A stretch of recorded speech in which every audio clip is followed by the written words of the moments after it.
Bonjour à tous, je vous retrouve aujourd'hui dans ce cadre magnifique. Nous sommes en Italie, ça tombe bien car on va parler d'une italienne assez spéciale. 54 chevaux, 80 Nm de couple, un petit moteur 1,1 litre. Je parle bien sûr, suspense, d'une Panda.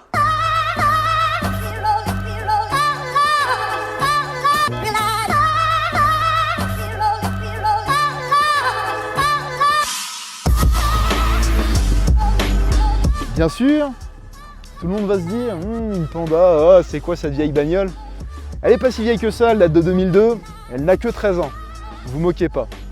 Franchement, c'est mon véhicule de tous les jours et elle dépote. Il y a de quoi s'amuser avec.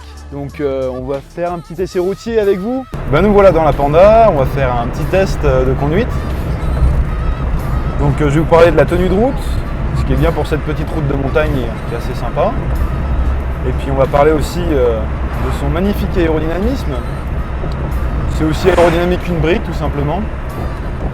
Au niveau de la tenue de route, c'est pas trop mal pour une voiture de cet âge, de ce prix aussi, c'est pas cher du tout. Vous regardez sur le bon coin, il y en a à 300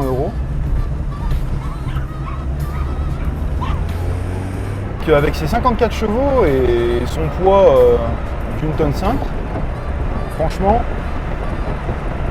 elle est très maniable. On a des bonnes petites accélérations. Je vous ferai un petit test de 0 à 100 un peu plus tard. Et sûrement une course avec la Xi Tifo Mobile.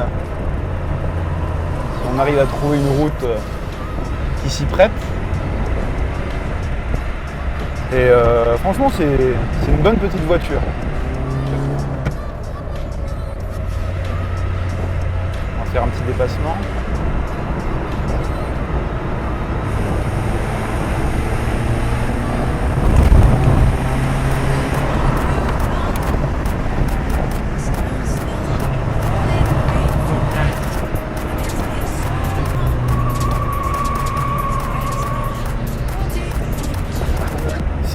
C'est les pneus neige, c'est pour ça que ça crisse un peu. La tenue de route n'est pas idéale. Mais vu la taille des pneus, neige ou autre, la tenue de route est assez sympa.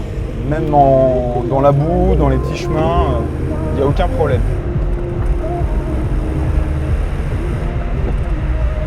Ça sent un peu les pneus crades.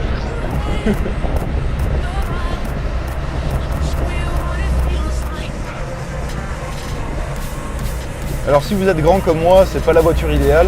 Je mesure 1m93, on dirait que je conduis un kart. J'ai les genoux dans le volant.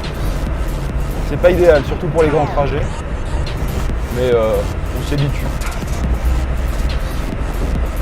Donc au niveau des options, on a 4 roues, un moteur et un volant. Quelques sièges pour pouvoir s'asseoir, mais en soi, il n'y a pas grand chose. La clim, vous oubliez.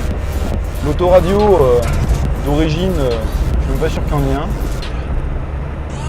Et sinon, vous avez une ventilation qui est réglage sur uniquement 2 niveaux, soit froid, soit chaud. Elle a un petit réservoir de 30 litres et sa consommation de 6 litres au 100, ça lui permet de faire des grandes distances quand même.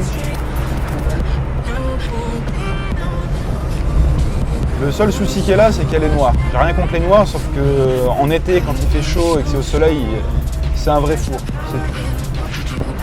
Donc c'est une boîte manuelle 5 rapports et il n'y a pas de contour, mais ça se fait au son quoi.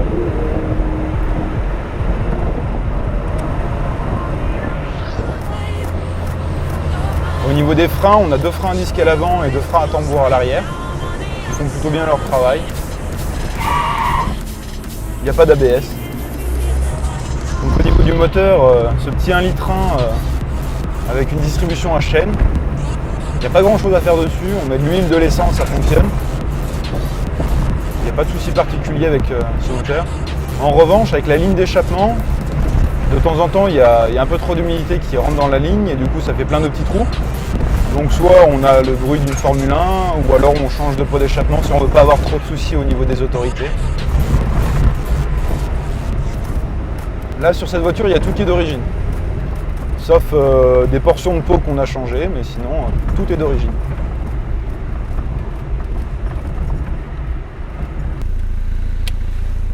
faire un petit démarrage rapide.